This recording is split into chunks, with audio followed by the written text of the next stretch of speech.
नमस्कार, बहुत स्वागत है आप सभी का। आप देख रहे हैं प्राइम टाइम शो अपना बिहार। मैं हूं आपके साथ जया मिश्रा। सीएम नीतीश कुमार लगातार एक्शन मोड में हैं। सीएम ने गोपालगंज और वैशाली को बड़ी सौगात दी है। सीएम ने एक बार फिर से लालू राबड़ी राज पर जमकर अटैक किया है, साथ ही परिवारवाद पर भी प्रहार किया। आपको ये खास रिपोर्ट दिखाते हैं।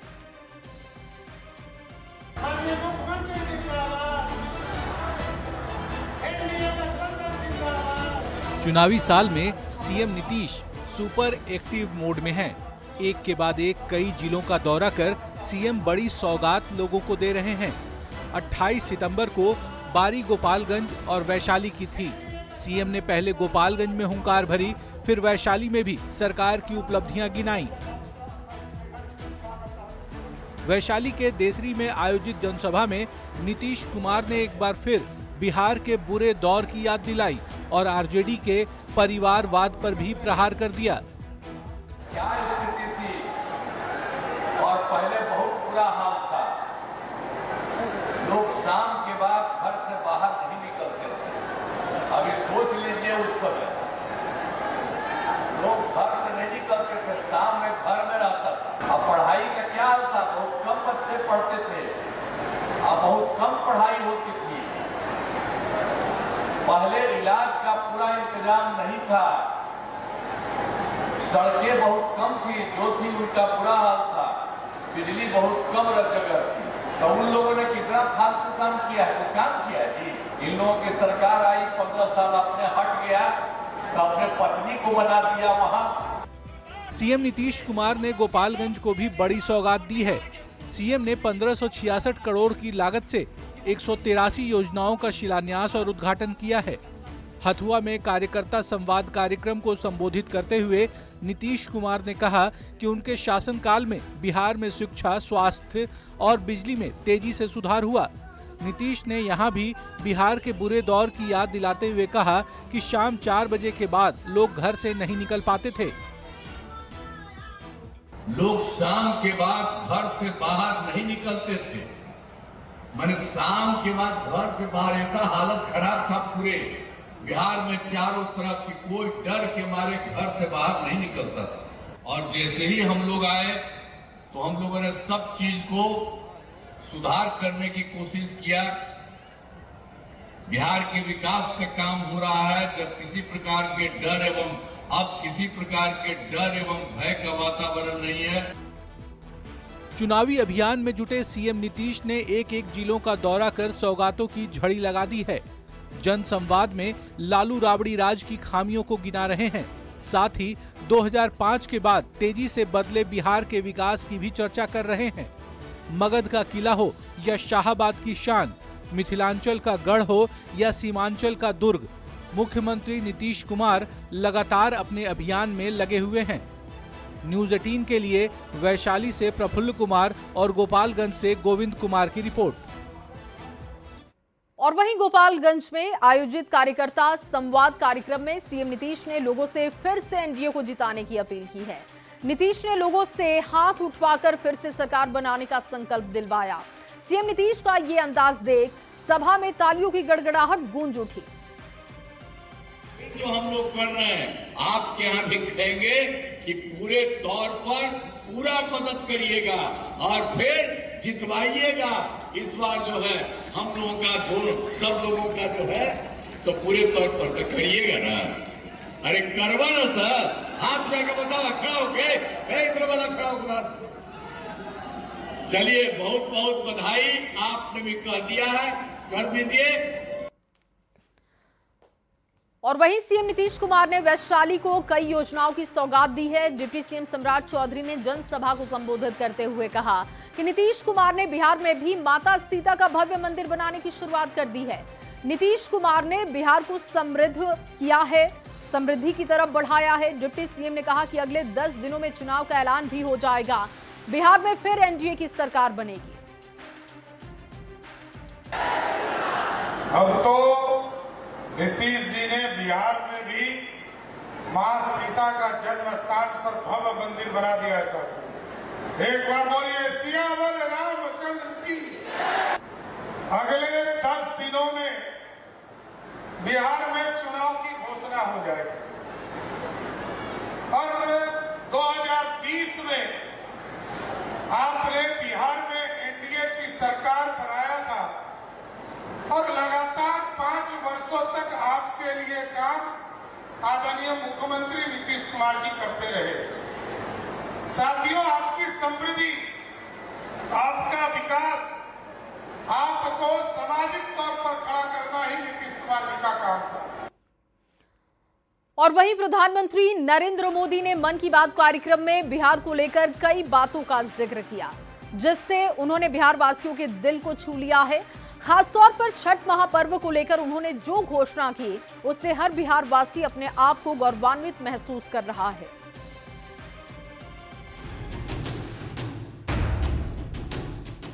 प्रधानमंत्री नरेंद्र मोदी ने मन की बात कार्यक्रम में बिहार को लेकर के कई बातें कही, जिसमें मधुबनी की बेटी स्वीटी का जिक्र हो या फिर छठ पूजा को यूनेस्को के विश्व धरोहर में शामिल करने का प्रस्ताव। यूनेस्को की सांस्कृतिक धरोहर की सूची में शामिल पर तेजी या फिर लोकल फॉर वोकल। इस बार कार्यक्रम में उनका फोकस बिहार पर ज्यादा रहा। मन की बात कार्यक्रम में पीएम मोदी ने कहा कि छठ महापर्व को यूनेस्को के विश्व धरोहर में शामिल का प्रयास किया जा रहा है, यानी यूनेस्को की सांस्कृतिक धरोहर की सूची में शामिल कराने का प्रयास कर रही है। पीएम मोदी ने जिस तरह से छठ महापर्व का जिक्र किया, उससे इस महापर्व के प्रति उनकी आस्था और विश्वास को साफ दर्शाता है। आज हमारे लिए बहुत ऐतिहासिक अवसर है कि हम लोग की लोकप्रिय छठ पर्व छठी मैया को यूएन के सांस्कृतिक धरोहर में रखने का प्रस्ताव भेजा जा रहा है। हम सारे बिहारी छठी मैया के भक्त पूरी दुनिया में आज तो अभिभूत हैं। पीएम मोदी ने कहा कि छठ महापर्व अब सिर्फ बिहार या देश में ही नहीं होता, बल्कि ये ग्लोबल पर्व हो चुका है। पीएम मोदी के बयान पर बिहार बीजेपी अध्यक्ष दिलीप जायसवाल ने कहा कि प्रधानमंत्री नरेंद्र मोदी ने मन की बात में बिहार के लोगों के दिल को छू लिया है। ये बिहार वासियों के लिए बहुत खुशी की बात है कि छठ पर्व महापर्व अगर यूनेस्को के सूची में शामिल होता है तो इसे एक वैश्विक और जो है श्रद्धा का पर्व माना जाएगा। The Chhath in particular is one of the most disciplined and ecologically conscious festivals in the world, worshipping the sun god and nature with a deep connection to rivers and purity. PM Modi ने मन की बात के दौरान vocal for local पर जोर दिया और देशवासियों से 2 अक्टूबर को खादी प्रोडक्ट खरीदने का आग्रह किया। साथ ही सोशल मीडिया पर #वोकल फॉर लोकल के साथ शेयर करने की भी अपील की। इसके साथ ही पीएम मोदी ने मधुबनी की बेटी स्वीटी कुमारी की जमकर तारीफ की और कहा कि स्वीटी कुमारी ने संकल्प क्रिएशन शुरू किया है और मिथिला पेंटिंग को महिलाओं की जीविका का साधन बना दिया है। उनकी पहल से महिलाएं आत्मनिर्भरता की राह पर चल रही हैं। उनके साथ जुड़ी हैं और आत्मनिर्भरता की। मन की बात कार्यक्रम में पीएम मोदी ने छठ महापर्व को यूनेस्को में शामिल करने के प्रयास का जिक्र कर बिहार वासियों के दिल को छू लिया। उनकी आराधना करते हैं। छठ न ब्यूरो सिर्फ रिपोर्ट, देश के न्यूज़ अलग-अलग 18 हिस्सों में मनाई जाती है, बल्कि दुनिया भर में इसकी छठा देखने को मिलती। और चलिए बात करते हैं नीतीश की घोषणा पर तेजस्वी के सवाल की। दरअसल नेता प्रतिपक्ष तेजस्वी यादव ने बिहार में सीएम नीतीश और पीएम मोदी की घोषणाओं पर सवाल खड़े कर दिए हैं। तेजस्वी यादव ने कहा कि 7 लाख करोड़ से ज्यादा की घोषणाएं की गई। आखिर सरकार के पास इतना पैसा कहां से आएगा? तेजस्वी के बयान पर एनडीए ने भी पलटवार किया है, दिखाते हैं आपको कि भाई ये पैसा कहां से आएगा, बिहार का रेवेन्यू जनरेशन क्या है, और मुख्यमंत्री जी आप अपना रेवेन्यू जनरेशन का विजन बताइए। चुनावी साल में बिहार में पीएम मोदी और नीतीश कुमार योजनाओं की बारिश कर रहे हैं। बिहार में बड़े बड़े प्रोजेक्ट पर काम चल रहा है, लेकिन नेता प्रतिपक्ष तेजस्वी यादव ने इस पर सवाल खड़े किए। तेजस्वी यादव ने बड़ा दावा करते हुए कहा कि चुनावी साल में मई से सितंबर में पीएम मोदी और नीतीश कुमार ने कुल 7,08,729 करोड़ की योजनाओं का ऐलान किया है, लेकिन बिहार में इतनी योजना को धरातल पर उतारने के लिए पैसे कहां से आएंगे?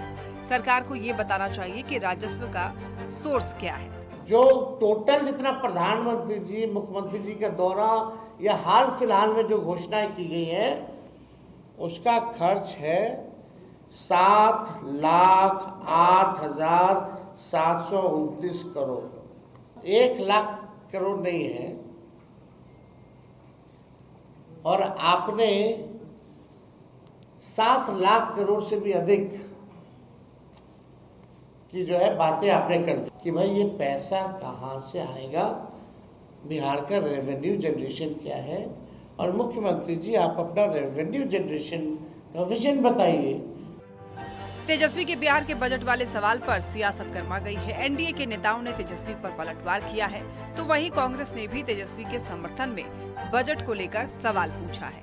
तेजस्वी जी, अगर धृतराष्ट्र कहना है, इसके साक्षात उदाहरण तो आपके पिता लालू यादव हैं, जिन्होंने अपने भ्रष्ट मंत्रियों, अफसरों और परिवार के सदस्यों पर के किए गए घोटाला पर पर्दा डाला। आपकी माता ने कहा था सारे मंत्री भ्रष्ट हैं। और जब ऐसी दृढ़ संकल्प शक्ति होती है तो बजट प्रॉब्लम नहीं होता है। बजट की परेशानी उन लोगों के लिए होती है जो बजट सीधे खुद खाना चाहते हैं।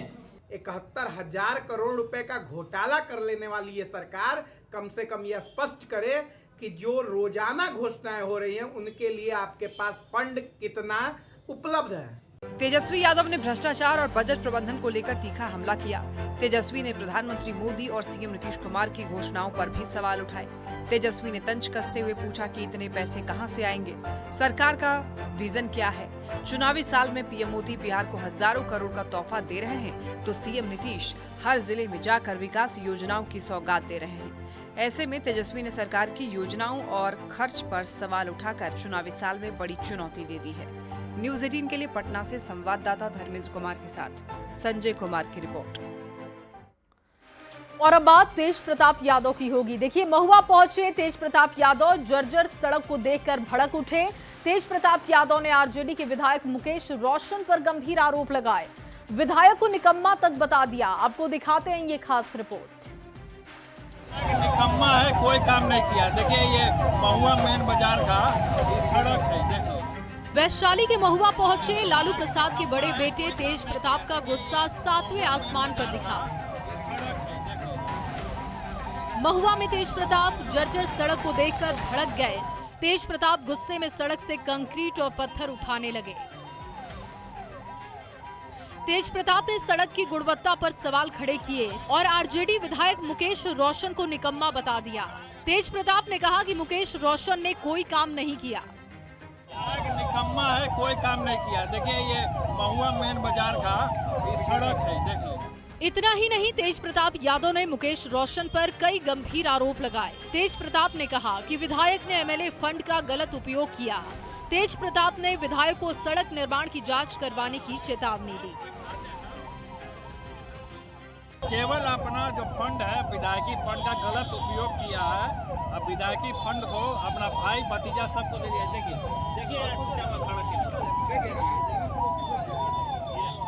ये घोटाला, अगर इसका जांच बैठा दे हम तो कितना लोग पकड़ाएगा कोई नहीं जानता।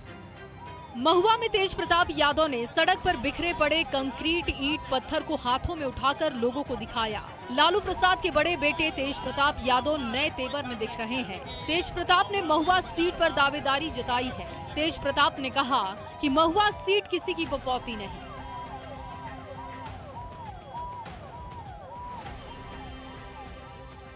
आप वहाँ का महुआ जनता है, आदरणीय पूजनीय जनता, आप वहाँ जा करके पूछ लीजिए। जो नॉन पॉलिटिकल है वो भी हम ही को चाह रहा है।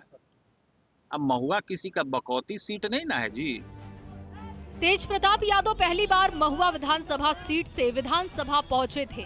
दूसरी बार वो हसनपुर से विधायक चुने गए। इस बार वो किस सीट से चुनाव लड़ेंगे, इसको लेकर सियासी गलियारों में चर्चा तेज है। न्यूज़ 18 के लिए वैशाली से प्रफुल्ल कुमार की रिपोर्ट। और चलिए आगे बढ़ते हुए आपको पटना से बड़ी खबर दें। बीजेपी की मैनिफेस्टो कमेटी की सूची जारी हो चुकी है। मैनिफेस्टो कमेटी में प्रेम कुमार, मनन मिश्रा, भीम सिंह, ऋतुराज सिन्हा समेत 13 नेताओं को जिम्मेदारी दी गई है। मैनिफेस्टो कमेटी की सूचना सामने आ चुकी है। देखिए, 13 नेताओं को जिम्मेदारी दी गई है और बीजेपी के मैनिफेस्टो कमेटी की सूची जारी होने के बाद जो खास नाम सामने आए हैं वो आपके सामने रख रहे हैं। प्रेम कुमार हैं, मनन मिश्रा हैं, भीम सिंह, ऋतुराज सिन्हा समेत 13 नेताओं को जिम्मेदारी दी गई है जो कि मैनिफेस्टो तैयार करेंगे। मैनिफेस्टो कमेटी की सूची जारी की गई है। लगातार तैयारियां जोरों पर दिखाई दे रही हैं बीजेपी की, और ये मैनिफेस्टो कमेटी की जानकारी हम आपको दे रहे हैं। बीजेपी की मैनिफेस्टो कमेटी की सूची जारी करते हुए तमाम नाम सामने रखे गए हैं। 13 नेताओं को जिम्मेदारी सौंपी गई। और देखिए, आई लव मोहम्मद स्लोगन को लेकर छिड़े विवाद पर बिहार में सियासी जंग छिड़ चुका है।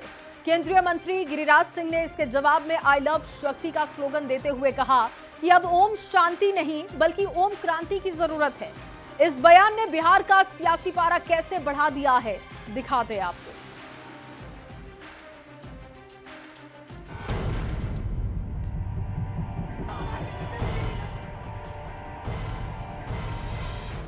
आई लव मोहम्मद के पोस्टर पर जारी विवाद ने बिहार में सियासी रूप ले लिया है। असदुद्दीन ओवैसी ने जहां इसे राजनीति से जोड़कर बीजेपी पर बांटने का आरोप लगाया, तो मुजफ्फरपुर में कार्यक्रम से केंद्रीय मंत्री गिरिराज सिंह ने ऐसे मुहिम को समाज में जहर घोलने वाला बताते हुए ओम शांति की जगह ओम क्रांति का संदेश दिया। आई लव मोहम्मद हो या मोहब्बत हो, जो भी कल ये पोस्टर लगाएंगे सब लोग। पोस्टर कहीं गलती से फट गया हवा में तो कहेंगे सब तन से जुदा। माँ से प्रार्थना भी किया और माँ से यही कहता हूँ, अब ओम शांति शांति के बदले अब माँ आप दिखाएं ओम क्रांति क्रांति क्रांति। एक तरफ विपक्ष इस विवाद को सियासी रंग देने में लगा है, तो दूसरी तरफ बीजेपी ने नवरात्र में आई लव मोहम्मद जैसे स्लोगन को देश के सांप्रदायिक सौहार्द को बिगाड़ने वाला बताया। शारदीय नवरात्र में मां शक्ति की ही पूजा होती है। मां दुर्गा के विभिन्न स्वरूपों की पूजा एवं आराधना से पूरा देश भक्ति भाव में डूब जाता है। ऐसे माहौल और स्थिति में अचानक आई लव मोहम्मद के स्लोगन को किसी भी स्थिति में उचित नहीं कहा जा सकता है। यह कृत्य देश के सांप्रदायिक सद्भाव को बिगाड़ने वाला है। वहीं जेडीयू ने आई लव मोहम्मद के मुद्दे को सियासी बताते हुए कहा कि नीतीश कुमार धर्मनिरपेक्षता और सभी को साथ लेकर चलने की राजनीति करते हैं, जहां ऐसे स्लोगन की जरूरत नहीं है। जेडीयू सामाजिक न्याय, धर्मनिरपेक्षता और विकास की राजनीति में भरोसा करती है और नीतीश कुमार जी की उपस्थिति का मतलब बिहार के विकास और बिहार में सांप्रदायिक सद्भाव की पूर्ण गारंटी है। आई लव मोहम्मद पर गिरिराज सिंह के बयान को आरजेडी ने समाज को तोड़ने वाला बता दिया। उन्माद की भाषा के माध्यम से समाज और समाज के अंदर विद्वेष फैला और विद्वेष की भावना को बढ़ावा दे करके आप न तो अपने साथ न्याय कर सकते हैं, न राज्य के साथ न्याय कर सकते हैं, न देश के साथ न्याय कर सकते हैं। गिरिराज सिंह को कांग्रेस ने गलत तो बताया ही, उनके ओम क्रांति के बयान को जिंजी क्रांति से जोड़ दिया। अब न होगा नफरत क्रांति, अब होगा शांति क्रांति। अब न होगा जुमला क्रांति, अब होगा रोजगार क्रांति। अब न होगा भाषण क्रांति, अब होगा किसान क्रांति। अब न होगा व्हाट्सएप क्रांति, अब छिड़ेगा जेन जी क्रांति। नवरात्र में जिस तरह से आई लव मोहम्मद कैंपेन की शुरुआत हुई है, उसने बिहार का सियासी पारा बढ़ा दिया है, जिस पर अब तमाम नेता अपने अपने हिसाब से बयानबाजी कर रहे हैं। अब चुनावी मौसम में शुरू हुआ ये विवाद कहां जाकर खत्म होता है, ये तो आने वाला वक्त बताएगा। न्यूज़ 18 के लिए मुजफ्फरपुर से प्रियांक सौरभ और पटना से संजय कुमार की रिपोर्ट।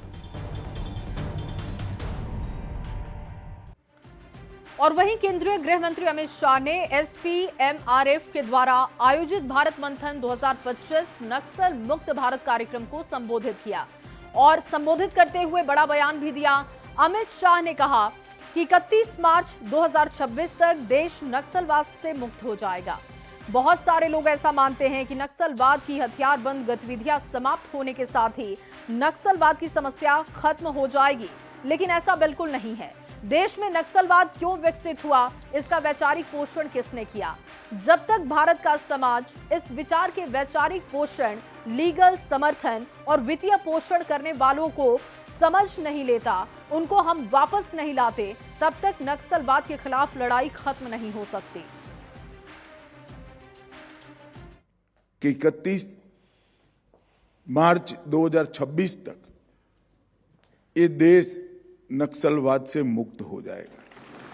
इस देश में नक्सलवादी समस्या क्यों पनपी, क्यों बढ़ी, क्यों विकसित हुई,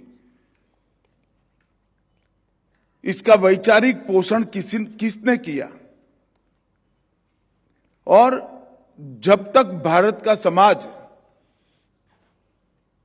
ये थियोरी का, ये नक्सलवाद के विचार का वैचारिक पोषण,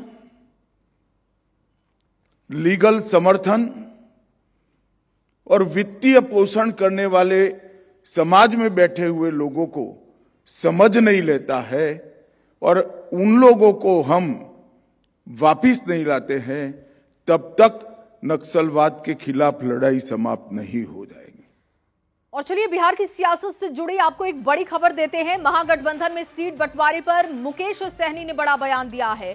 मुकेश सहनी ने कहा कि दशहरा के दौरान हम लोग सीट का बंटवारा कर लेंगे, सीट बंटवारे की पूरी जानकारी आपको दी जाएगी। वहीं आई लव मोहम्मद के विवाद पर मुकेश सहनी ने कहा कि जिनकी जो इच्छा है वो करें, ये बहस का मुद्दा नहीं। चुनाव आपको भी पता है कि अगले महीने में आचार संहिता लागू होगा। हर पार्टी गंभीर है कि हम जल्द से जल्द सीट बंटवारा कर लें और महागठबंधन में कोई दिक्कत नहीं है। बहुत जल्द से जल्द हम उम्मीद करते कि दशहरा में ही हम लोग कोशिश करेंगे कि आप लोगों को जानकारी दे देंगे कौन पार्टी कितने सीट पर लड़ेंगे। यहाँ पे कोई ये नहीं है। देखिए, जिनको जिस पे श्रद्धा है, आस्था है, विश्वास है, लोग कर रहे। लोकतंत्र है, लोकतंत्र में सबका अधिकार है।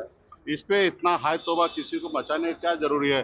कोई जय श्री राम कह रहे, कोई आई लव मोहम्मद कहेंगे, जिनको जो कोई बुद्धा कहेंगे, जो बाबा साहब अम्बेडकर का जयनारा लगाएंगे, जय भीम कहेंगे, तो सब लोगों का अपना आजादी है। और देखिए, कल आरजेडी के विधायक का विरोध किया गया था जनता की तरफ से। आज कटिहार में कांग्रेस विधायक शकील अहमद को अपने ही विधानसभा क्षेत्र में विरोध का सामना करना पड़ा। लोगों ने काले झंडे दिखाए, विधायक का विरोध किया। दरअसल कदवा विधानसभा के कुर्रा गांव में शकील अहमद की मौजूदगी में कार्यकर्ता सम्मेलन का आयोजन किया गया। इस दौरान लोगों ने शकील अहमद के खिलाफ जमकर नारेबाजी की, काले झंडे तक दिखाए। हालांकि इस बारे में विधायक जी कुछ भी बोलने से बचते हुए दिखे।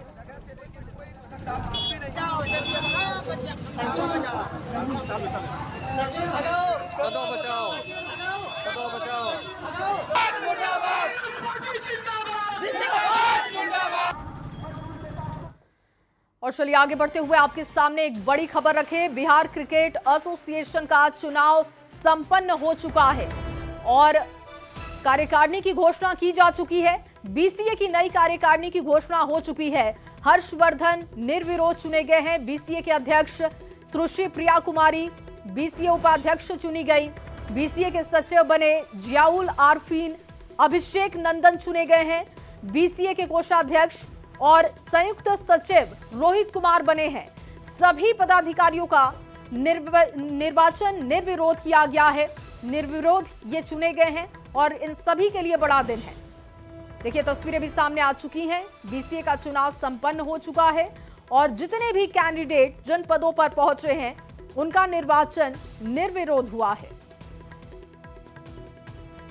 जनरल बॉडी में जनरल अनाउंस किए हैं, वो प्रेसिडेंट के लिए Shri Harshvardhan, vice president Priya Kumari, secretary के लिए जियाउल आफरीन साहब, ट्रेजरर अभिषेक नंदन जी और जॉइंट सेक्रेटरी श्री रोहित कुमार।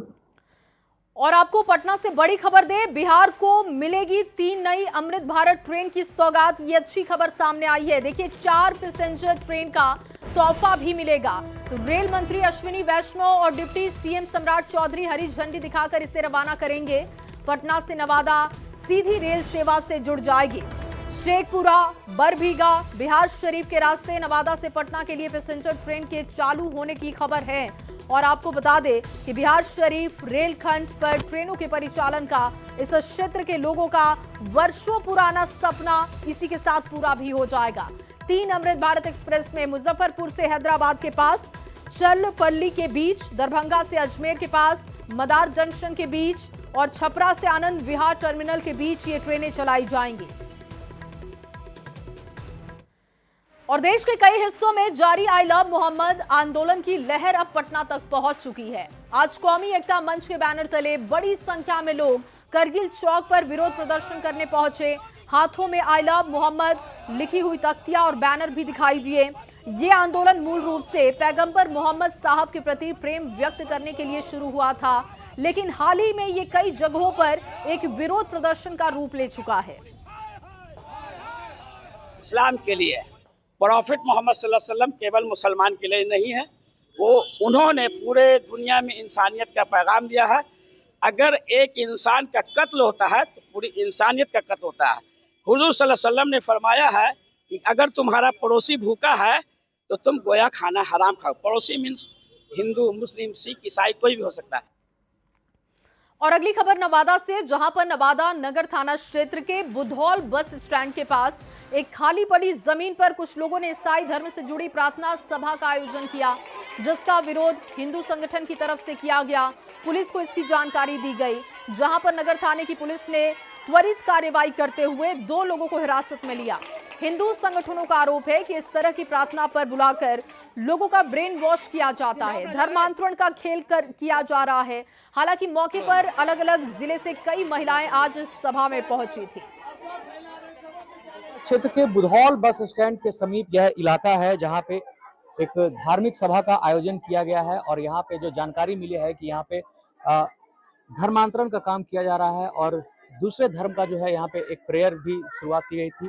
आप इस वक्त देख सकते हैं कि बड़ी संख्या में महिला और पुरुष जो है यहाँ पे आई हुई हैं और उन्हें यहाँ जो है ईसाई धर्म का जो है सो उन्हें पाठ पढ़ाया जा रहा है और बड़े पैमाने पर कई लोगों ने उस धर्म को अपना भी लिया है।